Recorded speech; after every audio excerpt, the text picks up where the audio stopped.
Bapak Ibu Saudara, saya percaya kebanyakan kita pasti familiar dengan 10 hukum Tuhan, 10 hukum Allah. Tetapi saya kira mungkin kita tidak familiar dengan bagian pembukaan dari 10 hukum Tuhan tersebut. Atau jangan-jangan bahkan kita tidak ingat kalau 10 hukum Allah ternyata ada bagian pembukaannya.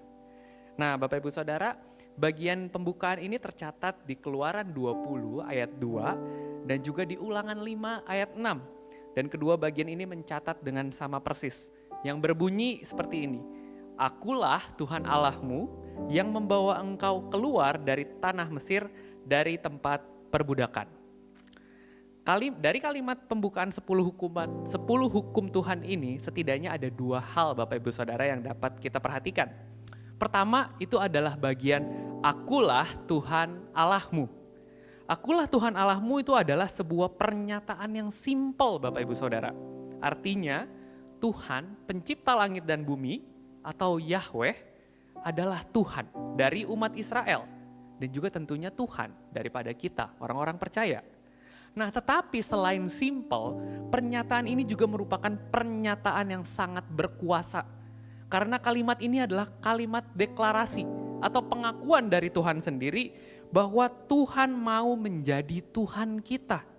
Dan hal ini menunjukkan betapa Tuhan itu setia kepada umatnya, setia kepada perjanjiannya atau sering kita sebut covenant. Dan perjanjian itu berisikan bahwa Tuhan berjanji Dia akan menjadi Tuhan dari orang Israel, dan orang Israel atau orang percaya juga dikatakan umat kepunyaan Tuhan sendiri. Nah, Bapak Ibu Saudara, karena itu saya kira respon yang wajar untuk kita berikan adalah respon yang sama seperti yang Yosua katakan di depan bangsa Israel. Di Yosua 24 ayat 18 yang mengatakan, "Ya Tuhan, karena Engkaulah Tuhan Allah kami." Semestinya kita sama berseru seperti Yosua seperti itu. Dan kalau kita berseru bahwa Tuhan adalah Tuhan Allah kita, maka Bapak Ibu Saudara, kita perlu betul-betul sadar kalau Tuhan adalah pribadi yang levelnya di atas daripada kita. Dia pencipta, kita adalah ciptaan. Dia berhak menentukan segala sesuatu, kita ikut ketentuannya dia. Dia pusat dari segalanya, kita hidup berpusat kepada dia. Dan kalau kita mengakui Tuhanlah Allah kita, maka Tuhan itu memiliki otoritas penuh atas hidup kita. Bapak Ibu Saudara, deklarasi ini deklarasi yang simple sekali lagi. Tetapi ini juga merupakan deklarasi yang sangat serius dan hal yang sangat mendasar dalam hidup kita. Nah, itu yang pertama Bapak Ibu Saudara, tentang Tuhan Allah adalah Allah kita. Yang kedua, pembukaan 10 hukum ini juga kemudian menjelaskan seperti apa sih Tuhan yang tadi kita telah akui sebagai Tuhan Allah kita. Dan dia dikatakan adalah Tuhan yang membawa Israel keluar dari tanah Mesir, dari tempat perbudakan. Membebaskan bangsa Israel dari Mesir itu adalah gambaran yang kental di perjanjian lama Bapak Ibu Saudara tentang karya Tuhan yang begitu mengasihi umat Israel. Israel tadinya menderita dalam perbudakan di Mesir dan kemudian Tuhan membebaskan mereka dari kesesakan tersebut. Dan hari ini kita tahu bahwa pembebasan Israel dari Mesir ini merupakan gambaran juga yang sudah kita terima hari ini. Yaitu pembebasan kita dari perbudakan dosa yang telah dilakukan oleh Tuhan Yesus Kristus dengan mati di kayu salib dan bangkit. Nah, oleh karena itu Bapak Ibu Saudara, kita perlu sadar bahwa 10 hukum ini bukan diberikan semata-mata hanya atas dasar otoritas. Tadi kita sudah akui Dialah Tuhannya, kita umat. Bukan hanya dari dasar otoritas. Tetapi 10 hukum ini juga diberikan dengan dasar kasih. Kenapa?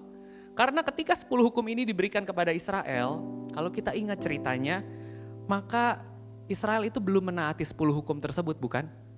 Kisahnya itu adalah Tuhan terlebih dahulu membebaskan bangsa Israel dari Mesir, baru kemudian setelah itu Tuhan memberikan 10 hukum itu kepada bangsa Israel.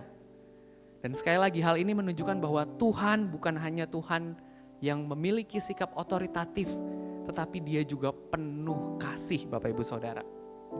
Nah, sayangnya ketika kita berhadapan dengan 10 hukum, mungkin ada dua sikap yang kita berikan, ada dua ekstrim.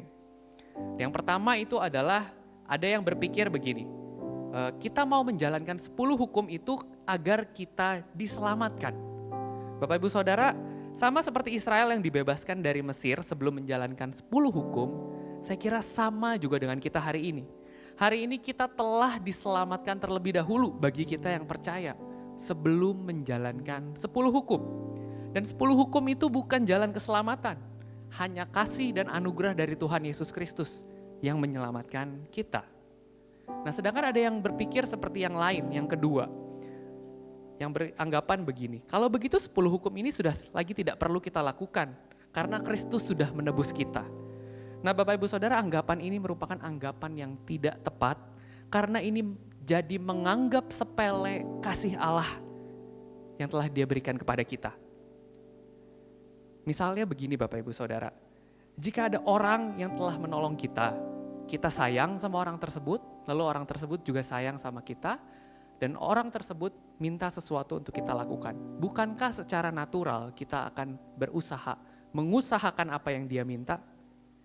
Bapak Ibu Saudara, saya kira seperti itu juga kasih kita kepada Allah.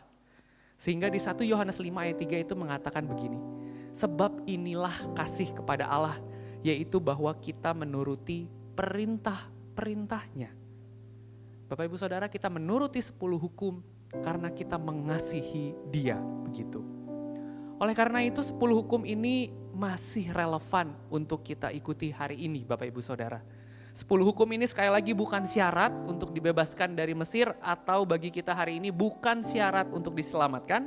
Sebaliknya, hari ini kita yang telah mengakui Tuhan Yesus sebagai Tuhan dan Juru Selamat kita telah diselamatkan. Dan oleh karena itu kita berkewajiban dan kita mau menjalankan 10 hukum ini di dalam hidup kita dengan rela. Karena kita tahu Dia penebus kita yang mengasihi kita. Dia Tuhan Allah kita. Demikian katekismus kita hari ini. Bapak Ibu.